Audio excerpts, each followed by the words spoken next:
이런 마스크를 처음 써봐가지고요. 네.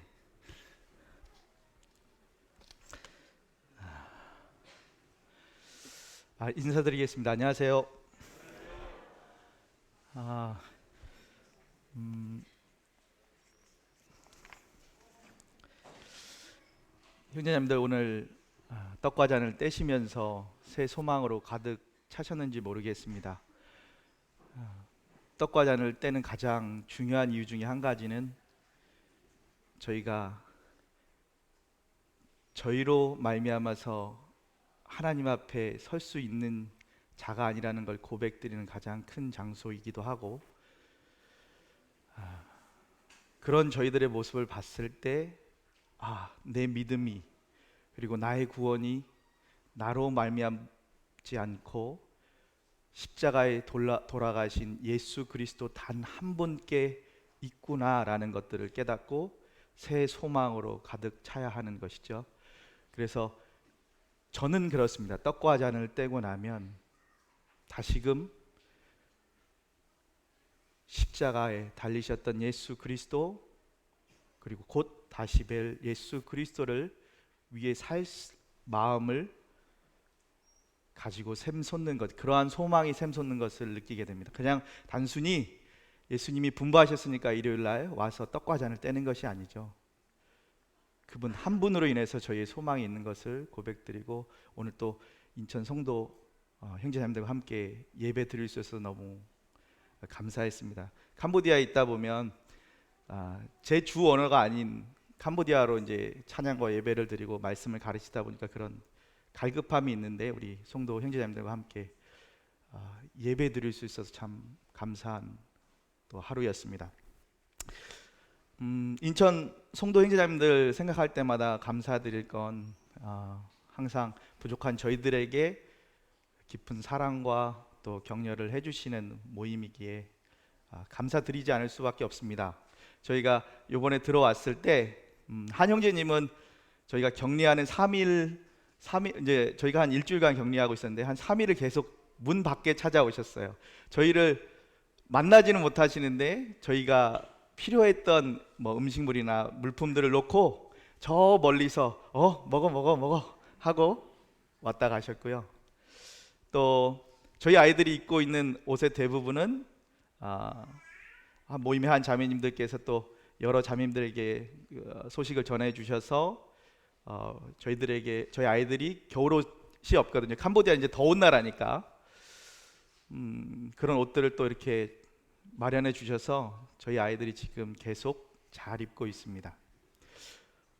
뿐만 아니라 또 제가 인천을 12년 만에 왔더라고요. 아까 어떤 한 형제님께서 제가 청년 때 오셨었는데 이제 아마 가정을 이루셨던 것 같아요.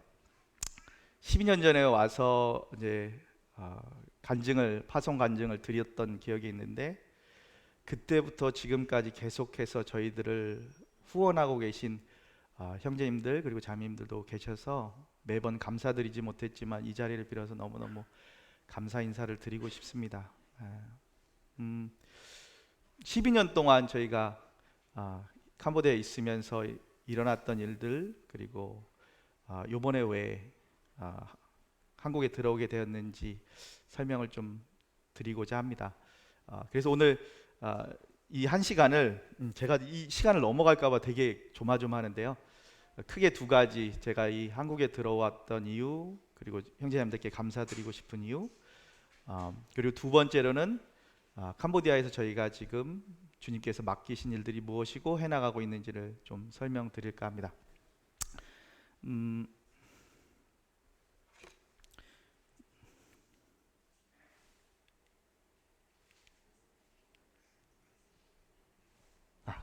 네, 이것도 익숙하지가 않네요. 제가 몇몇 형제자매들은 아실지 모르겠지만 제가 1월 18일 날 갑작스럽게 이제 통증으로 인해서 병원에 수송된 사건이 좀 있었습니다. 그날도 별 특별한 사항 없이 아침에 백닥고 모임에 가서 우리 캄보디아 형제와하고 말씀을 보고 나서 제 자리에 앉아서 이제 번역 작업을 시작하려고 하는데 가슴 통증이 갑자기 오는 거예요. 처음에는 이제 그 통증이 그냥 얹혔나라고 싶을 정도로 시작하다가 약 30분 후에는 이제 주님께 가겠구나 이런 마음이 들 정도로 맥박도 떨어지고 그다음에 그 통증도 굉장히 강하게 와서 주님께 이제 가는구나라는 마음을 갖고 있었어요. 그 당시에 저희가 하고 있었던 프로젝트가 하나 있었는데 영광의 왕이라고 한국어판으로도 번역이 돼서 이제 여러 가정이나 또 주일학교에서도 사용되는 책으로 알고 있는데 저희도 이제 캄보디아에서 그 사역을 하고 있으면서 12월 달에 작년 12월 달에 더빙 작업을 시작을 했어요. 이제 코로나 기간이 계속되면서 만나기는 사실은 어렵고 그러다 보니 이제 저희가 책을 먼저 내는 것보다 영상을 먼저 해야겠다고 해서 12월에 이제 그 더빙 작업을 시작했는데 사단이 엄청나게 방해하는 것들을 저희가 막 정말 절실하게 그 저희 피부로 와닿게 느꼈거든요. 그래서 저희가 저희에게 기도 제목들을 물어보고 하셨던 형제자매들께는 지금 현재 사단이 이렇게 저희들을 방해하고 있다고 기도 제목들을 요청을 드렸었는데 그때 어떤 분란을 일으켰냐면 아내와 제 사이 그리고 저희 팀과 그 성우 하시는 분의 사이에서 그리고 저희와 또 스튜디오 담당하고 있는 선교사님 사이에서도 계속 뭔가 어떤 큰 문제는 아니지만 계속 오해가 생기게 만드는 거예요. 그리고 저희 심령도 어떤 부분에서는 두렵게 만들고 그 2달간 시간 동안 어찌해서 주님께 엎드리는 가운데서 이 거의 작업을 마무리하고 1월 19일이 저희가 작업을 다 마무리하고 최종 점검하는 날이었는데 제가 1월 18일 날 이제 이런 일을 겪게 됐습니다. 약 30분간 이제 통증이 계속 심하게 다가오면서 제가 이제 땅바닥에 그냥 누웠어요. 의자에 앉아 있을 수가 없어서. 그랬더니 캄보디아 형제가 너무 놀라서 계속 이제 제 팔과 다리를 저희 둘은 이제 뭔 일인지 모르죠. 제 나이가 이제 40대 중반을 넘어가는데요. 뭐 제가 심근경색이라는 병을 찾아서 공부해 봤을리 만무하고 그리고 그런 것들을 대비하기 어려울 거 아니에요. 그러니까 그 형제도 모르고 저도 모르는 상태에서 계속 그 형제는 계속 이제 저를 주무르기 시작했어요. 캄보디아에 이제 살아가면서 한 4번 정도의 제가 죽을 고비를 주님께서 넘기게 하셨는데 그러한 상황들을 만나볼 때마다 주님께서 떠올리게 하시는 말씀이 빌립보서 1장에 있는 정말 살든지 죽든지 정말 주님께 영광이 되는 제가 그래서 이런 간증을 어느 한 모임에서 드렸더니 한 모치님께서 제 등짝을 탁 때리시면서 너만 생각하면 되냐 네 아내도 있고 4명의 아이도 있는데 그러면서 이제 우스갯소리로 제게 격려하시는 투로 말씀하신 거죠. 근데 제 개인적인 마음에서는 그때 이제 주님께 가는구나. 근데 단 한 가지 마음에 어려움이 있었던 건 혹시 내가 부끄럽게 주님께 내게 맡긴 사명을 다 마무리하지 못하고 가는 것은 아닌가 그 한 가지 두려움은 있었어요. 지금 주님께 가는 것이 별로 어려움이 되진 않았죠. 사도 바울 형제님이 빌립보서에서 누누이 강조하고 계시죠. 주님과 함께 거하는 것이 그분께 더 기쁨이었지만 그분이 이 땅에 육신을 거하고 살아가는 이유의 가장 큰 이유는 주님께서 맡기신 영혼들 그리고 주님이 사랑하는 성도들이었죠.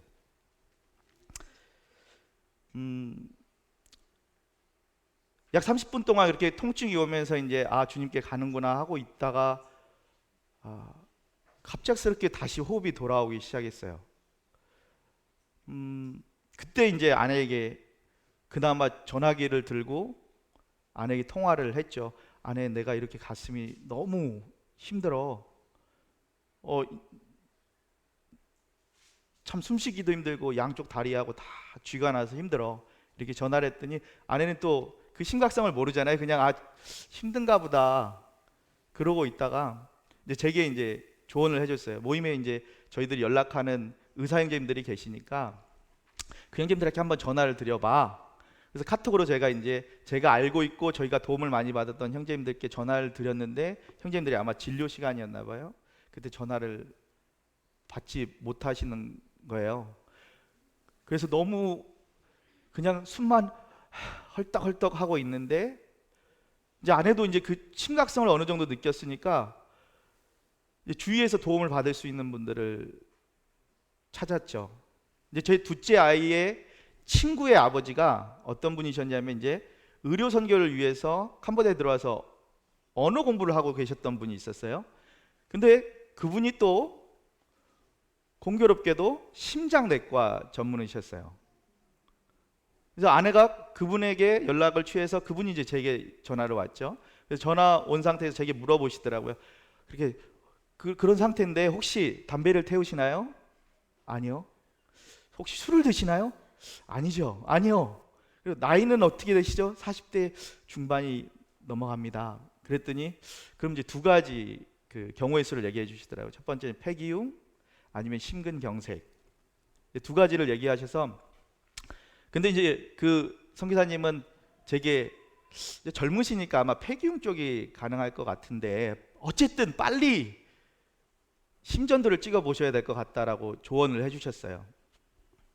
하여튼 이런 현상은 분명히 두 가지 경우에 하나니까 심전도를 빨리 찍으셔야 된다고.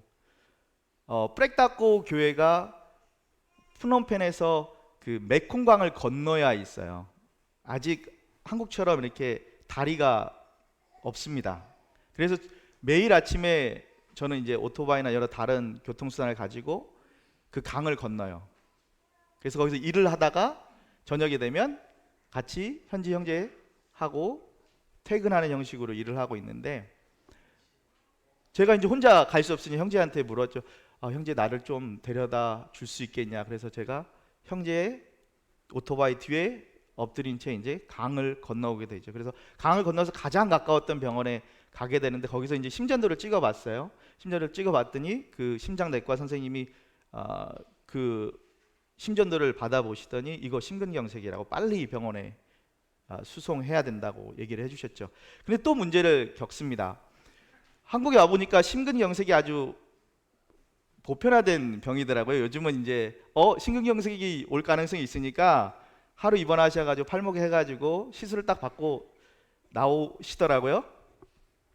근데 캄보디아 같은 경우는 이게 큰 병 중에 하나예요. 그리고 이 시술을 할 수 있는 병원이 딱 두 군데 정도밖에 없습니다. 근데 하나 병원은 이제 뭐냐면 태국 왕립병원. 이제 거기에 문제점은 뭐냐면 응급실을 한번 그 중환자실 하루 사용하면 약 10,000불 정도가 들어요. 하루에. 그러니까 1,200만 원이 들어요. 중환자실 하루요. 시술 같은 걸 하면 저도 물어보지 않았기 때문에 얼마만큼 나올지 모르죠. 그러니까 한국의 의료보험을 혹시 형제자매님들 불만이 있으시면 캄보디아에서 한 1년 정도 훈련하시면서 병원을 경험해 보시면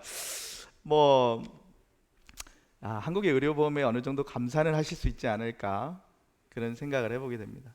그러니까 하루 입원하는 것도 그러니까 중환자실이 그 정도고 하루 입원하는 것도 거의 10,000불에 가깝습니다. 그러니까 저희가 갈 수 있는 병원은 아니에요. 그리고 또 한 가지 병원은 이제 프랑스 식민지 시대 때 프랑스에서 지었던 깔마에 병원이라는 국공립병원이 하나 있습니다. 그런데 무슨 문제가 있냐면 가게 되면 접수하고 응급실에서 기다리는 시간이 최소 2시간인 거예요. 만약에 그 병원에서 받아주지 않는다면 그냥 일반적인 절차를 하게 되면 최소 2시간. 이제 걱정하시는 부분이 심장내과 전문의께서 그 성기사님 걱정하셨던 부분이 이러다가 심장 쇼크 온다고 그러면서 이제 큰 위험을 겪을 수 있으니까 빨리 가야 된다고. 그런데 이제 저희가 심전도를 찍었던 병원에서는 이 깔마이 병원에는 그쪽에서 받아준다는 확답이 없으면 저희는 보낼 수 없다라는 거예요. 가다가 어차피 죽기 때문에 잘못하면 기다리다가 저희도 이제 발을 동동 구르게 됐죠.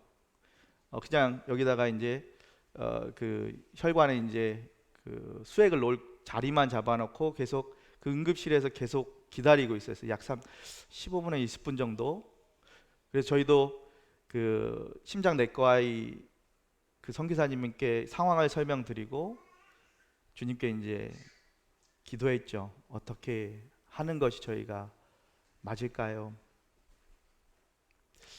근데 그 심장 전문의 선교사님을 주님이 또 사용하셔서 이 선교사님이 그 코이카로 와 계셨던 한 의사 선생님께 연락을 또 취하고 또 그 코이카로 와 계셨던 의사 선생님이 깔마의 병원에 있는 심장내과 선생님한테 연락을 해주셨어요. 그래서 한 30분이 지났을까요? 그때 그 선교사님께 전화가 와서 지금 깔마의 병원에서 받아주기로 했다고 바로 넘어오라고. 근데 그 병원에서 선생님들이 안 믿는 거예요. 그래서 바꿔주라고. 바꿔서 그 깔마의 병원의 의사 선생님들이 받아주겠으니까 빨리 오라고 하는 소리를 듣고서 그때 이제 저희 이 앰뷸런스에 실어서 깔마의 병으로 출발했던 장면이었습니다.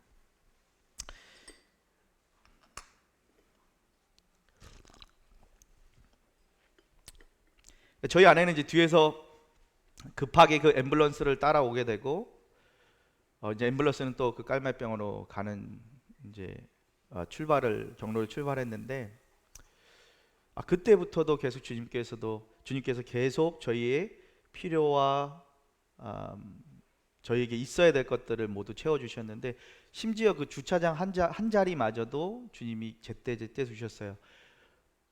코로나가 심각했기 때문에 한번 저와 떨어지면 아내가 들어올 수 없는 상황이 되거든요. 근데 저희가 이 앰뷸런스가 그 심장 병동에 도착했을 때 딱 주차장 한 자리가 비어 있어서 아내가 그 자리에 받치고 저를 따라올 수 있었어요. 그리고 또 아내가 이호 형제님과 그리고 장인어른 김한식 형제님께 두 분께만 연락을 취할 수밖에 없었어요. 그때 너무나도 급한 상황이었기 때문에 그때부터 또 우리 열린길의 이호 형제님과 또 장인어른을 통해서 앞선 형제자매들에게 기도 부탁을 드렸고 나중에 알고 봤더니 우리 모임 안에 앞선 우리 또 의사 형제자매들이 이미 벌써 저의 상황을 이쪽 병원에 연락을 취해서 체크하고 계시더라고요. 그래서 제가 어떤 지금 상황이고 어떤 시술을 받고 있는지도 알고 계시고 기도해 주시고 또 조언도 해 주시고 이런 상황들을 목격했습니다. 왼쪽에 이 큰 사진은 무엇이냐면 저희 아내는 제가 시술 받고 나와서 조금 호흡을 고를 때까지 이게 뭔 병인지도 몰랐어요. 저도 마찬가지였고요. 근데 이제 제가 이제 시술을 받으러 3시간 정도를 들어갔는데요. 그때 그 앞에 이 신주단지가 캄보디아에 놓여 있어요. 하나님을 모르고 알지 못하는 신을 섬기다 보니까 이 큰 병원에 첨단 시설이 있는 병원에 아직도 그 중앙에 신주단지가 놓여 있는 거예요. 그리고 많은 사람들이 와서 여기서 알지 못하는 신에게 치유를 위해서 기도하고 무언가를 갖다 바치고 있는 모습을 보았죠. 근데 그 아내가 나중에 제게 간증을 해주는데 그 앞에 앉아서 그들의 모습을 보고 자신의 모습을 봤는데 나는 창조주이시고 모든 것의 주인 되신 아버지 하나님과 우리 주님을 알고 있으면 얼마나 감사하던지요 라고 제게 간증을 나눠주었습니다. 그래서 그때 두려웠지 않았다는 거예요. 분명 주님은 제 남편에게 맡기신 사명을 위해서 주님께서 그 모든 것들을 인도해 주실 것을 알고 있었다고 고백할 때 제게 또 감사가 되었습니다. 그 이후도 여러 가지 일들이 있고 그 필요와 모든 단계들을 주님이 함께 해주시면서 채워주셨습니다.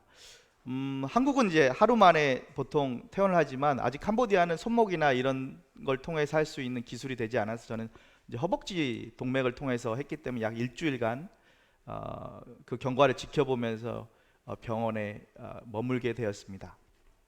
그때 여러 형제자매들이 함께 기도해 주시고 또 저희들의 필요를 채워주셔서 저희가 한국에 들어와 보니까 정말 저희를 위해서 바로 무릎을 꿇고 눈물로 기도해 주셨던 여러 형제자매들이 계시더라고요. 아마 인천 송도 모임의 형제자매들 중에서도 또 그런 형제자매들이 있으실 것이라 확신하고 그런 기도와 중보를 드려주셨던 우리 형제자매들 깊이 감사를 드립니다. 그래서 제가 이제 일주일 정도 지나고 나서 이렇게 태어나서 저희 아이들과 오랜만에 일주일간의 시간을 보내고 나서 이제 조고하고 기뻐하는 장면입니다.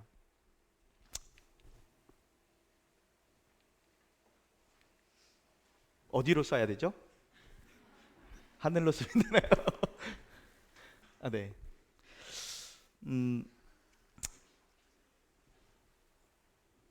캄보디아에서 약 12년간 이제 주님께서 맡긴 사명들을 보내오면서 약 4번 정도 주님이 죽을 고비를 넘기게 해주셨어요. 가장 첫 번째는 이제 오토바이 사고로 인해서 다른 오토바이가 제 오토바이를 쳐서 제가 하늘에 붕 떴다가 떨어졌던 경우가 있었거든요. 그 다른 현지인들이 이제 제 뒤를 이렇게 한번 둘러보다가 제가 죽은 줄 알고, 근데 이제 제가 벌떡 일어나서 이제 먼지를 터니까 그때 이제 너무 놀래가지고 그렇게 가볍게 넘어갔던 적이 한 번 있고요. 두 번째는 제가 이제 간 수치가 약 3,000까지 올라가서 한 6개월 동안 비몽사몽했던 한 9년 전에 그런 일이 있었는데요. 그때도 주님께서 그때 또 목적이 있으셨죠. 제가 언어를 공부할 수 있게. 그 당시에 제가 학교 일을 맡으면서 여러 가지 바쁜 상황에 있었는데 그 사건을 거치면서 제게 보여주셨던 건 이제 제가 언어를 충분히 공부할 수 있게 깨달음을 그때 주님이 인도하심을 주셨어요.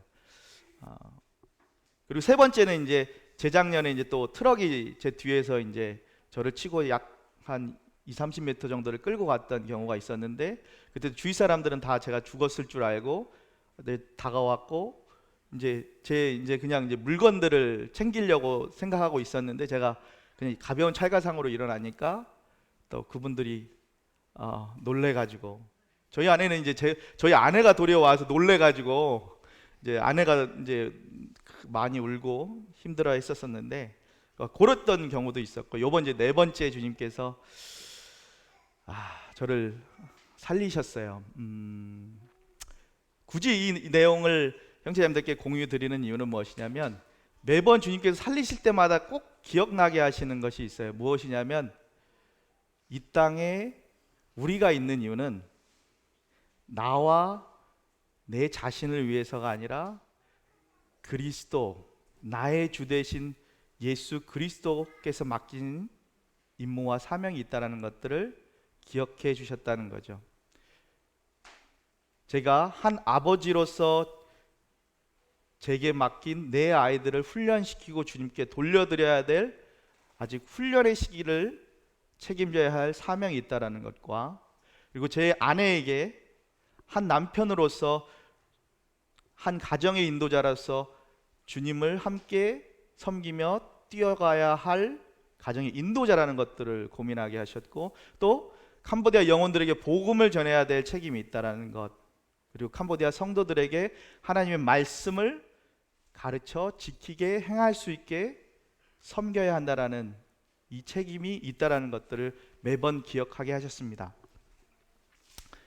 사랑하는 형제자매들, 어떤 사명을 가지고 주님을 섬겨가고 계신가요?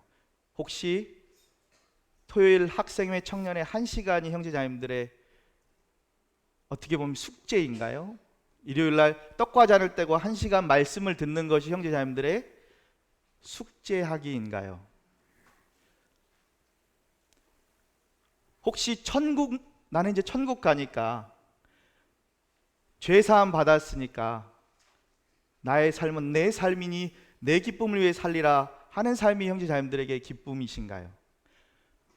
주님은 형제자매들을 그렇게 부르지 않으셨다는 것 기억하셨으면 좋겠습니다.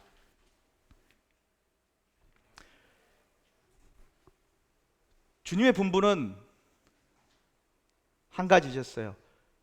제자 삼으라. 근데 우리가 때로는 이 첫 번째에 집중을 하죠. 특히 선교지가 그렇습니다. 한국도 짧은 역사 가운데서 어떻게 보면 첫 번째 사항, 아버지와 아들과 성령의 이름으로 침례를 주고 세례를 베풀고 이 부분에 경주해왔고 또 그에 대한 자부심을 가져왔는지도 모르겠습니다. 그런데 주님의 분부는 제자 삼으라는 것이죠. 그리고 나머지 한 부분은 무엇이냐면 내가 너에게 분부한 모든 것을 가르쳐 지키게 하라라는 부분도 있다라는 사실을 저희가 가끔씩 잊어버릴 때가 있어요.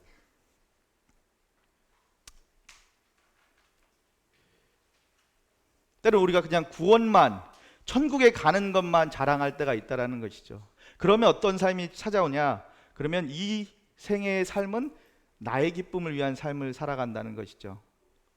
주님의 제자된 삶이 아니라 나의 기쁨, 나의 편안함, 나의 소망, 나의 꿈을 위해 살아가게 되죠. 그런데 주님은 분명 내가 너희에게 분부한 모든 것을 가르쳐 지키게 하라는 말씀도 명하셨어요.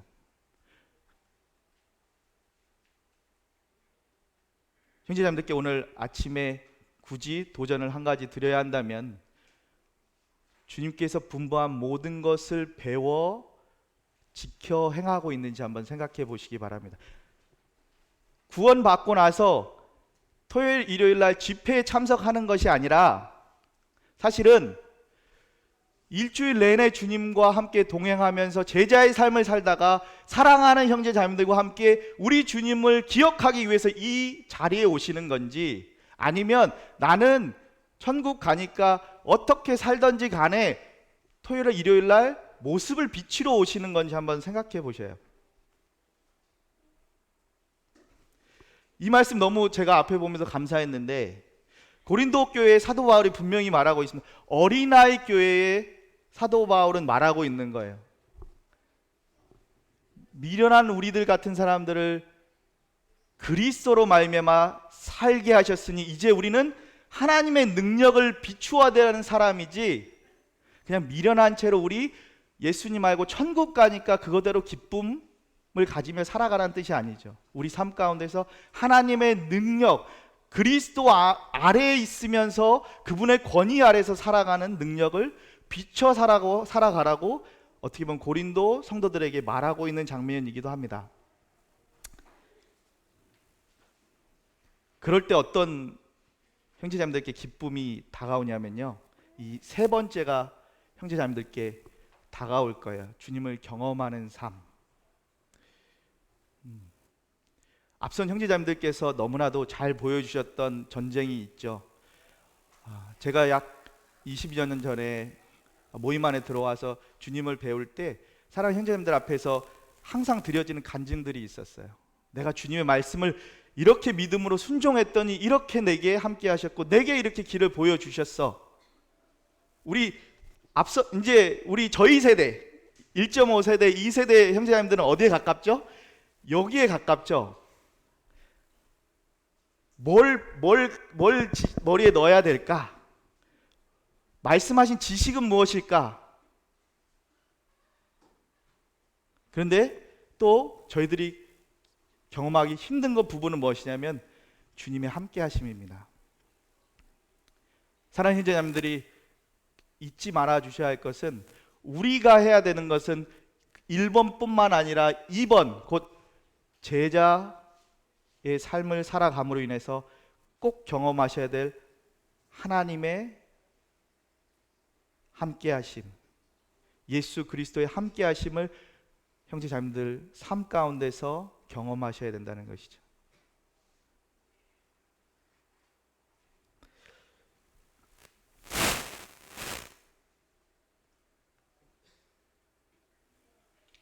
선교지에서 부족하지만 주님의 명령들을 따라 살아가면서 제가 가장 얻는 특권이라고 한다면 그런 어려움 가운데서 주님의 함께하심을 경험해 가고 있다는 것입니다. 이번에 제가 병상에서 일주일간 정도 누워 있을 동안 주님이 제게 보여주셨던 말씀은, 제가 보통 1번과 2번을 가지고 캄보디아 선교지에서 많은 시간들을 보내는데 제게 주님께서 이 말씀을 해주셨어요.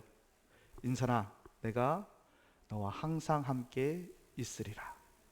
이게 제가 오랫동안 살겠다는 캄보디아에서 오래 살고 이 세상에 오래 산다는 의미는 아니죠.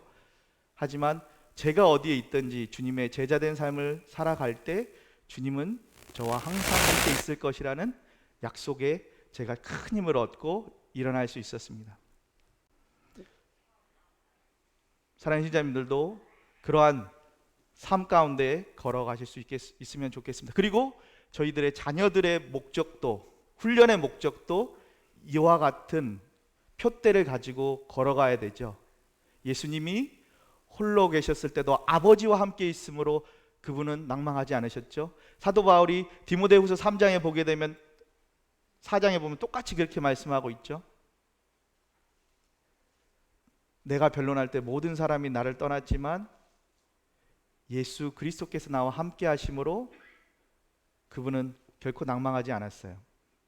우리의 믿음의 표대가 그것을 향해 달려가야 한다는 사실을 이번 일들을 통해서 저도 보고 배울 수 있었습니다.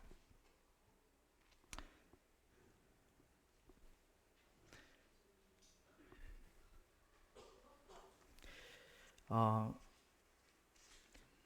12년 만에 12년 만에 제가 저와 이제 아내를 처음 뵙는 분도 있으실 것이고 또 저희들을 위해서 기도해 주시는 분들도 있었겠지만 저와 아내는 캄보디아에서 현재 이런 사역을 해가고 있습니다. 이제 저는 현재 남편과 아빠 사역을, 가정 사역이죠. 가정 사역을 해가고 있고 또 교회 사역, 문서 및 성경학교 사역을 해가고 있습니다. 크게 세 가지예요. 가정 사역과 문서 사역과 그리고 교회 사역 세 가지를 해나가고 있습니다. 저희 아내도 마찬가지로 가정 사역과 또 교회 사역과 문서 사역, 성경학교 사역을 함께 해 나가고 있습니다. 저 아내를 기억해 주시고 기도해 주시는 분들은 다 많이 알고 있으실 부분이기 때문에 간단히 소개하고 넘어가고요. 그래서 저희 가정 사역의 가장 큰 저희들의 기도 제목은 아이들입니다. 주님 안에서, 주님 안에 들어와서 주님 아래 권위 아래 살아갈 때 저희가 가장 맞부딪히게 되는 첫 번째 분부는 무엇이냐면 우리가 가진 권위를 어떻게 사용해 가냐는 거예요. 예전에는 우리 마음대로 살았잖아요. 주님 떠나서 내가 주인이 돼서. 그러면 주님 안에 들어와서 하나님의 능력을 보여주는 가장 첫 번째 도전 과제는 무엇이냐면 우리가 가진 권위를 어떻게 사용하냐는 것이죠. 그런데 이제 그게 너무 뿌연할 때가 많아요. 그래서 두 가지 인큐베이터가 있어요. 첫 번째 가정에서 나타나야 되고 두 번째 교회에서 나타나야 됩니다. 그래서 주님을 더 사랑할수록 에베소 5장에서 사도 바울이 계속 얘기하고 있는 게 무엇이냐면 주님을 더욱 사랑해 갈수록 가정에서 그 권위를 사용하는 것이 어떻게 나타나는지 보여진다는 것이죠. 아버지로서, 남편으로서 아버지로서, 어머니로서 아내로서, 그리고 자녀로서 어떻게 주님을 사랑함으로 주님의 권위 아래 자신의 권위를 내어놓고 그분을 섬겨가느냐가 가정에서부터 드러나야 된다는 것이죠. 디모데전서 3장에 보면 그래서 사도 바울이 뭐라고 얘기하고 있죠? 가정을 돌보지 못하는 자가 어떻게 하나님의 교회를 돌보겠느냐. 왜냐고요? 20여 년 동안 자녀들을 자신의 권위 아래서 훈련시켜보고 시간과 물질을 사용했는데 주님 앞에 나오지 못한다? 그러면 하나님의 자녀들을, 하나님의 교회의 성도들을 맡겼을 때 그 자본과 권위를 사용해서 똑같은 일을 할 수 없다라는 것이 사도 바울의 이야기였죠. 우리 젊은 형제 자매님들 결혼 고민 많이 하시는 거 압니다. 제가 한국에 들어와서 가장 많이 듣는 이야기가 무엇이냐면 저희 이제 나이 때 형제님들이 이제 조금씩 이제 장로의 자리들을 이제 주님께 맡으면서 결혼 이제 중매를 많이 하시게 되더라고요. 그런데 이제 그때마다 듣는 소리가 결혼시키기 너무 어렵다. 왜요? 청년 형제자매들이 대부분 생각하는 게 결혼의 시작을 어떻게 할지를 고민하셔서 그래요. 어떤 형제님을 만나야 나를 드러나게 할까, 돋보이게 할까? 어떤 자매님을 만나야 내가 돋보일까, 내가 기쁠까를 생각해서 있죠. 그런데 우리가 해야 될 경주는 마지막 경주, 주님께 돌아갈 때 나와 내 아내가 어떻게 주님을 섬겼냐라는 것이죠. 왜요? 우리의 권위를 주님께 돌려드렸기 때문에.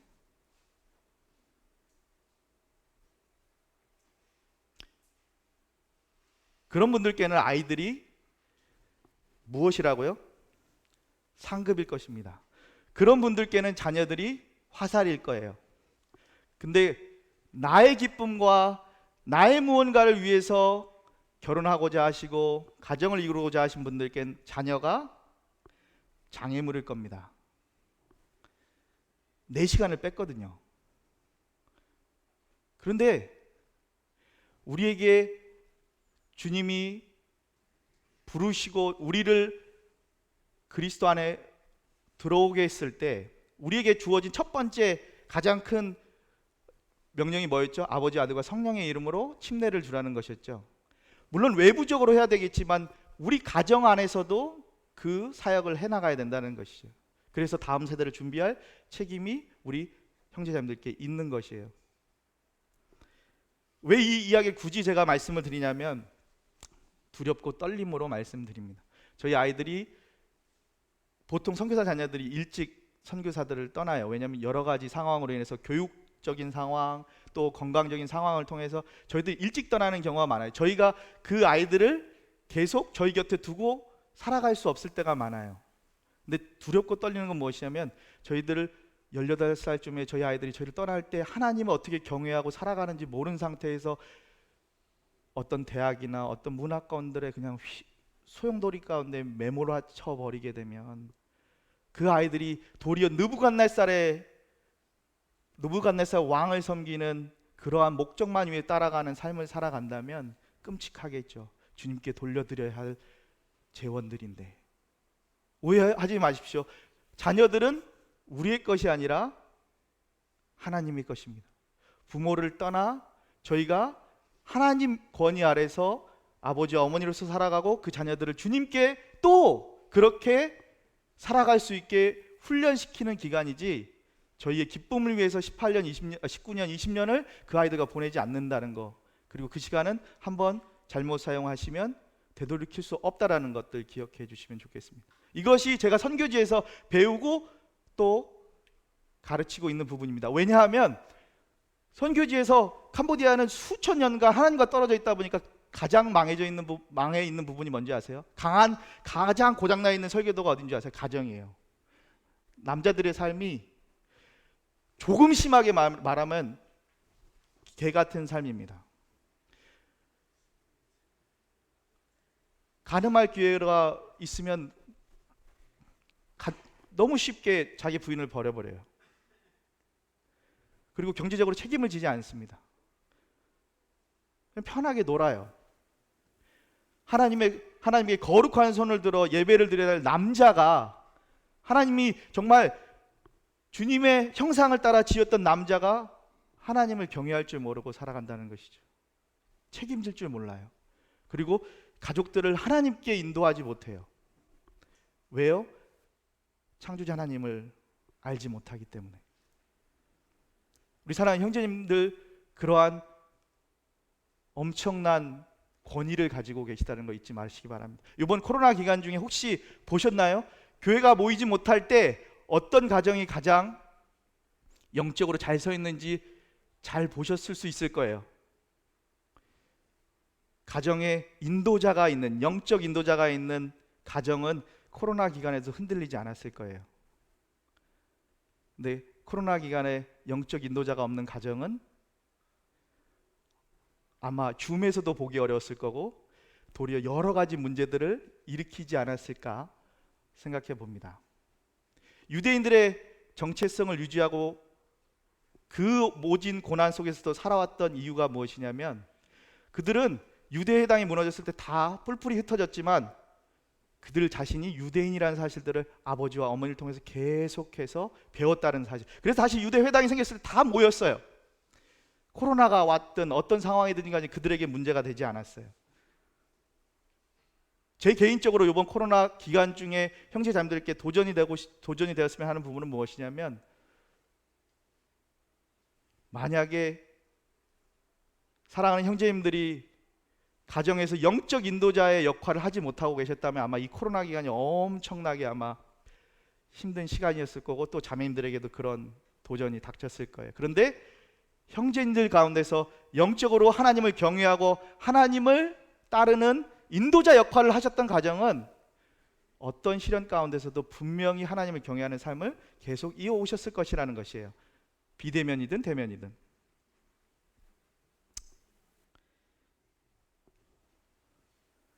내 아이들을 위해서 기도해 주시기 부탁드립니다.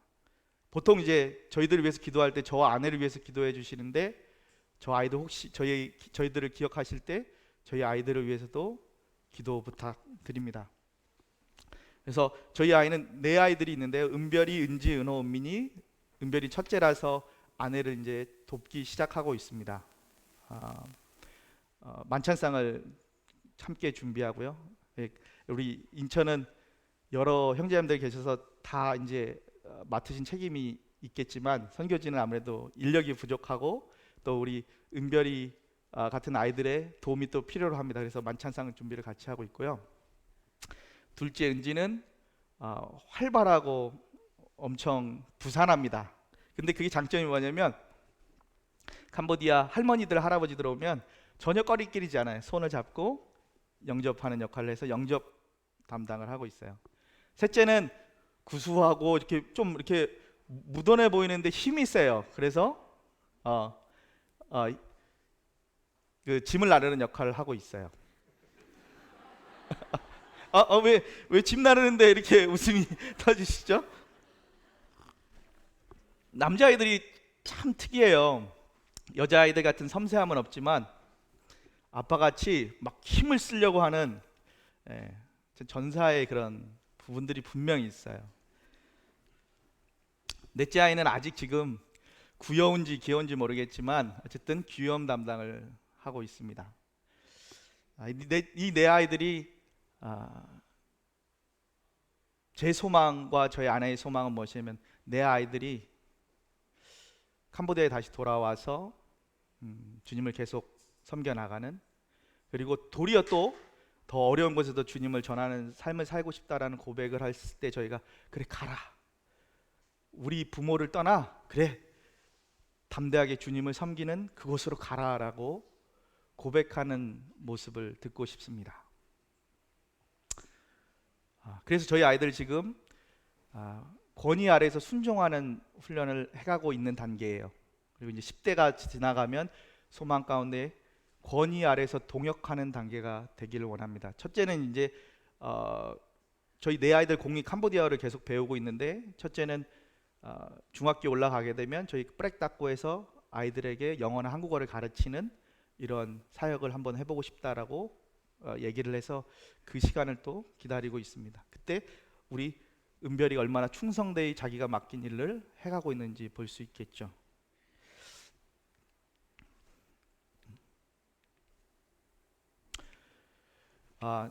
저희는 2010년에 저는 이제 2010년에 파송을 받아서 캄보디아 들어갔고, 저희 아내는 2008년에 미국 오버브룩 모임에서 이제 파송을 받아서 캄보디아에 들어가서 첫 10년과 그리고 저의 8년은 학교 사역을 위해서 시간을 투자했습니다. 저희 아내가 2008년부터 약 10년간 학교를 맡아서 첫 13명의 아이들과 시작해서 2008년에 약 300명까지 늘어난 상태에서 저희가 이제 학교 사역을 마무리하고 수도 프놈펜으로 넘어왔어요. 깐풍치랑은 약 2시간 떨어져 있는 거리에 있어요.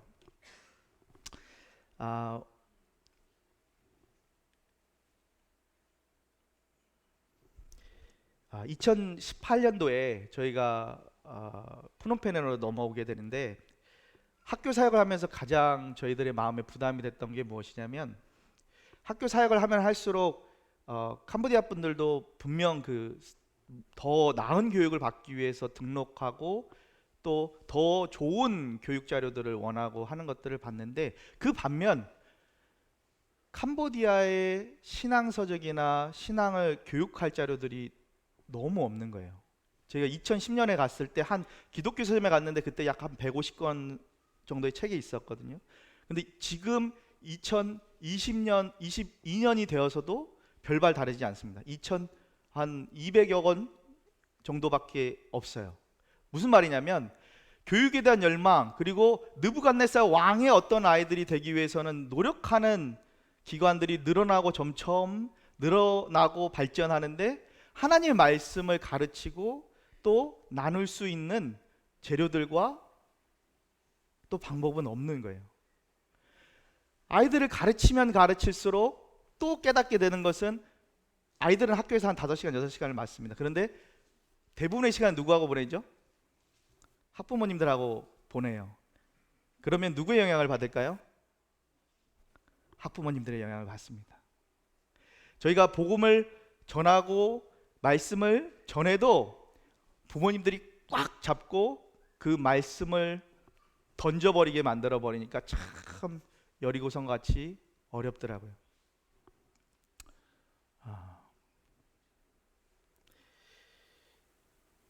그런 기도 가운데 저희가 이제 푸놈펜으로 오려고 하고 있었는데, 형제님들 또 잘 아시다시피 2018년도에 김명수 자매님이 소천하시는 일이 일어났죠. 불의의 사고로 이제 소천하셨는데, 그때 이제 캄보디아에서 함께 섬기고 있던 선교사 형제님들과 함께 이제 자매님 장례식들을 통역을 하고 이제 같이 돕고 하는 가운데서, 저희가 푸놈펜으로 올 것을 기도하고 있던 여러 형제님들께서, 그러면 이제 김명수 자매님 그 프렉다코의 교회에 가서 형제와 자매가 좀 사역을 하면 어떻겠느냐고 권하셨어요. 저희들은 완강히 거절을 했어요. 저희가 무엇이 돼서가 아니라, 살펴보니 저희 아이들을 훈련시키고 훈육하는 그 시간, 그때 이제 저희 아이들이 어렸고 지금보다 더 어렸고 3명의 아이들이 있었던 상태였고, 또 이 번역 작업하고 문서 서역이 많은 시간을 소요하거든요. 번역하고 또 이것들을 또 이렇게 교정하고 하는데 많은 시간이 들더라고요. 그래서 저희는 감당하지 못하겠다고 말씀드리고 한 3, 4개월을 저희가 완곡하게 거절을 했었어요. 그때 주님께서 저희들이 이제 지친 상황을 아시고 한국에 잠깐 들어오게 하셨는데, 그때 주님께서 뭘 보여주셨냐면, 한국의 앞선 형제님들의 넘치도록 수고하시는 것들을 보게 하셨어요. 그리고 저의 친구 형제들, 그리고 또 젊은 청년 형제자매들이 얼만큼 정말 넘치도록 수고가 있는지 보게 하셨습니다. 한 예로 한 작은 지역의 의사로 섬기던 형제님은 이제 공중보건이 그 시간이 다 끝나고 더 나은 길이 있었어요. 그러니까 대도시로 와서 다른 이제 더 높은 학위를 받을 수 있었고 또 더 나은 직장을 구할 수 있었는데, 그 형제님이 들려준 고백은 무엇이냐면, 불기둥이 옮겨지기 전까지는 내가 이곳에서 주님을 섬기겠노라. 주님이 그게 자기가 공중보건으로 그 지역에서 섬기면서 그 모임의 연약함들을 보면서 보여주셨다는 거예요. 그래서 지금도 그 형제님은 그 자리에서 개원을 하시고 섬기면서 복음도 전하시고 그에 대한 열매도 나타나고 섬겨가고 계십니다. 그리고 제 친구 형제 같은 경우는 4명의 아이들이 있었는데, 참 지역교회에서 칭찬을 받으면서 그 강사님들 오시면 항상 섬기고 그 집으로 초청해서 식사 대접하고 또 주님 말씀을 배우고자 노력하고 있는 모습, 그리고 앞선 형제님들은 그 어려운 가운데서 복음과 진리를 가르치기 위해서 엄청 노력하고 있는 모습을 보면서 주님이 뭐라고 말씀하시죠? 내 생각은 내 생각과 다르다라고 말씀하시고, 너는 딱 요만큼만 했다고 생각하겠지만 봐라, 나의 종들이 얼만큼 수고하고 있는지 보라고 말씀하셨어요. 그래서 저희 가족들의 마음을 무너뜨리셨어요. 그리고 알겠습니다, 저희가 그곳에 들어가서 사역을 하겠습니다라고 고백하게 만드셔서 2018년에 이제 뿌렉다꼬 모임에 들어가서 지금껏 섬겨오고 있습니다. 작지만 잘 자라가고 있어요. 도리어 이 코로나 기간 중에 저희가 번역한 책들을 통해서 하나하나 공부해 가고 있습니다. 우리 여기 우리 은별이와 함께 사진을 찍은 송리영 자매 같은 경우는 때로는 저희들에게 도전과 또 격려를 주는 자매예요. 로마서의 사도 바울이 얘기했던 베베와 같은 자매입니다. 이 자매의 간증 중에서 놀라운 간증은, 이 자매는 이제 관광학과를 졸업했어요. 캄보디아에서는 관광업이 가장 유망 직업이고 선호하는 직업인데, 이 자매가 이제 졸업을 하고 직장을 구하는데 이제 프랑스 식당에 이제 취직을 했다 그래요. 나중에 들은 고백이에요. 이 프랑스 식당의 특징이 뭐냐면 한 달 월급의 만큼의 돈을 하루 이틀의 팁으로 다 받을 수 있어요. 근데 이런 바쁜 식당의 특징이 뭐겠어요? 토요일하고 일요일 일해야 되는 거죠. 근데 이 자매가 그 소리를 듣고, 저는 일요일 날 하나님께 드려야 될 예배가 있어서 이 직장에서 일을 하지 못하겠습니다. 그 얘기를 저희들한테 바로 했던 게 아니에요. 뭔가 자신을 드러내기 위해서 했던 얘기가 아닙니다. 나중에 저희가 이 자매가 정말 주님을 경외하는 것을 보고 엠마오 캄보디아라는 저희 팀에 되게 조심스러워요. 왜냐하면 잘못하면 저희가 이 자매를 돈으로 고용할 수 있는 모습으로 비치기 때문에 저희도 엄청 고민하는 가운데 조용히 얘기했는데, 이 자매가 주님의 응답으로 그 간증을 들려줬던 거였어요. 이렇게 주님을 경외하는 곳을 찾고 있었는데 형제 자매님이 엠마오 캄보디아를 저에게 권해주셨어요 하면서 설명했던 간증이었습니다. 그 간증을 들려주는지 얼마나 감사하고 기쁘던지요. 주님을 이렇게 경외하는 자매가 있음이 얼마나 감사하든지요. 그뿐만이 아니고, 사실 그렇게만 말로만 하는 자매가 아니고, 요번에 제가 쓰러졌을 때 아내가 그 병실에서 저와 일주일간 정도 머물러야 됐을 때 코로나 때문에 집을 갈 수가 없는 거예요. 딱 들어오자마자 나가지 못하게 했죠. 코로나가 나갔다가 코로나 걸려 들어와서 다른 병자들한테 걸리면 안 되니까 딱 들어오자마자 코로나 검사하고 아니라고 하니까 딱 통제를 했어요. 저희 아이들 4명이 이 자매와 약 일주일간 함께 지내면서 돌봄을 받았습니다. 도리어 저희 자매와 함께, 그리고 내 아이들이 함께 기도하면서 저희들을 위해서 기다려주고 했던 시간이었어요. 개척 선교지이다 보니까 참 어려움이 있어요. 길가와 돌밭 같은 지역이라서 저희의 운신의 폭이 굉장히 적어요. 그런데 정말 주님을 알아감으로 인해서 주님께 헌신하고 드려지는 그 삶을 보면서 저희가 되도록이면 함부로 칭찬하지 않고 조심히 지켜보고 공급하고 있는데, 주님은 이 자매의 삶 가운데서 계속 그분의 간증들을 보여주시고 역사들을 보여주셔서 정말 하나님의 능력들을 주님의 사람들을 통해서 보면서 저희도 위안받고, 저희와 가족 같은 자매예요. 그리고 이 TV 자매님 같은 경우도 딸들을 따라 나왔다가 도리어 주님을 영접하고 주님을 섬겨가는 자매이고요. 저희 소망은 이 모임 가운데 주님의 가르침에 강건하고 주님을 따라 동행하는 제자된 새 가정이 쓴다면 우리 뿌렉다꼬 모임이 건강하게 주님을 계속 가르치고 전하며 살아가는 모임이 되지 않을까, 그런 기도를 하고 있습니다. 형제님들께서 뿌렉다꼬 모임을 위해서 기도해 주시면 감사하겠고요. 방금 전에 말씀드렸다시피 2018년도에 저희가 그런 부담을, 성경과 말씀을 가르치고 그 자료들을 준비해야 된다는 부담을 가지고서 프놈펜을 넘어와서, 형제님 여기 한번 엠마오 캄보디아 팀을 눌러주시겠어요?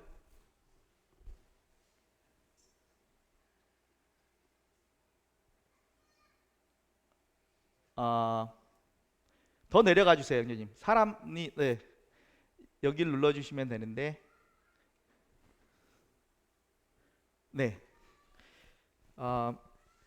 작은 팀이지만 구성을 해서 이 엠마오 캄보디아 팀이라는 것을 운영해 가고 있어요. 우리 벙뜨라바이 모임에서 섬기고 있는 라뜨나 형제 그리고 송리형 자매 이렇게 함께 저희 팀을 이루고서 저하고 라뜨나 형제가 교재들의 초벌 작업을 마무리를 하면 저와 아내와 송리형 자매가 저희가 번역한 자료들을 손봐서 출판하는 작업들을 해가고 있습니다. 다시 돌아가실까요? 예. 그래서 현재 4권의 책이 캄보디아어로 번역이 돼서 출판이 되었습니다.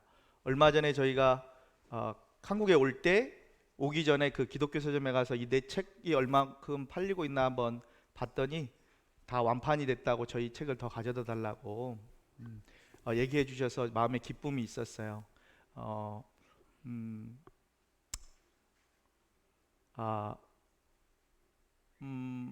네, 일단 시간이 많이 지나서 그 부분은 다른 부분들 설명을 안 드릴까 합니다.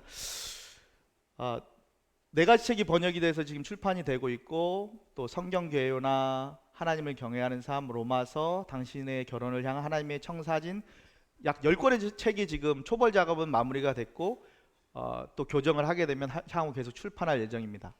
프로젝트 2 한번 눌러주실까요? 선교지의 특징이 뭔지 아시나요? 그리고 가난한 나라의 특징이 아이들에게 별로 가치를 두지 않아요. 왜요? 어른들 먹고 살기도 힘들거든요.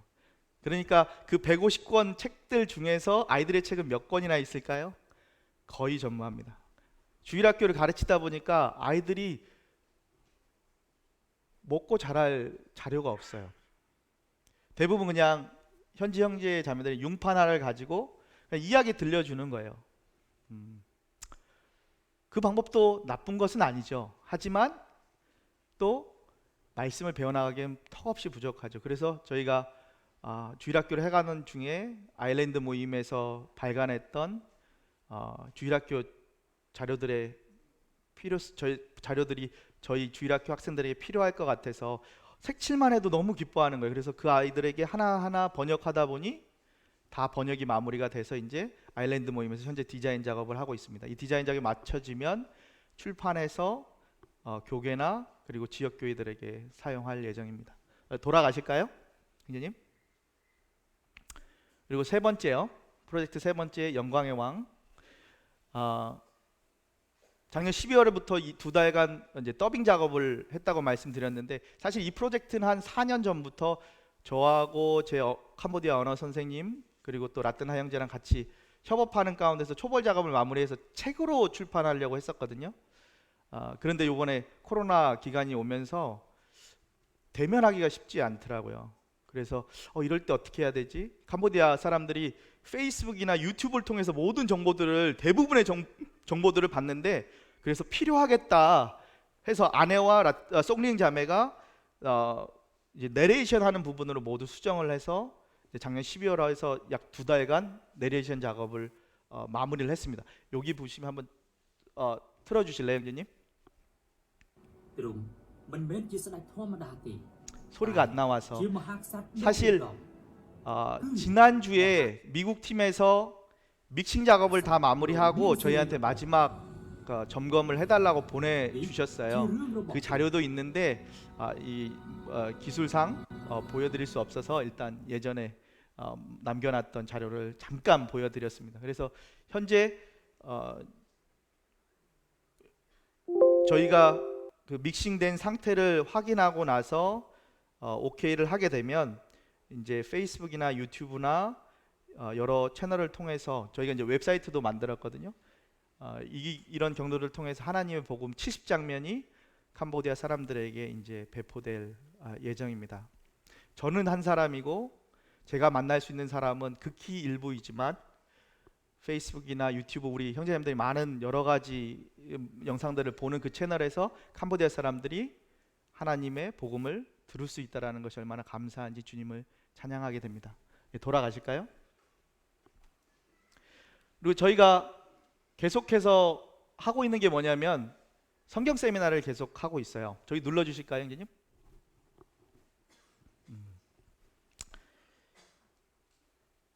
하나님의 예수님의 분부의 명령은 분명하셨죠.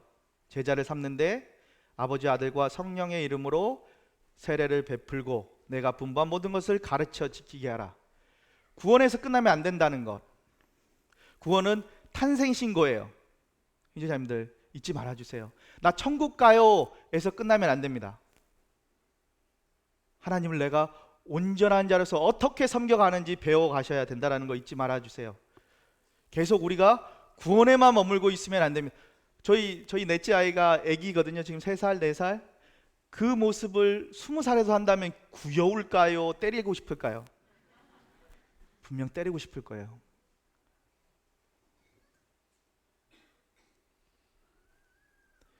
그래서 그 권위를 어떻게 다룰지 배워가야 된다는 거죠. 캄보디아 형제자매들을 그냥 나 예수님 알았어요, 하나님을, 예수님을 아는 열정으로만 달려드는 것이 아니라 그 권위를 다룸으로, 올바르게 주님 앞에 다룸으로 빛과 소금의 삶을 살아갈 수 있게 하기 위한 하나의 이제 통로이죠. 그래서 여러 형제님들 초청해서 지금 성경 세미나 1년에 1회 또는 2회를 해가고 있는데요. 지난번에는 송영길 형제님 모시고 이제 성경적인 이성교제를 줌을 통해서 했고요.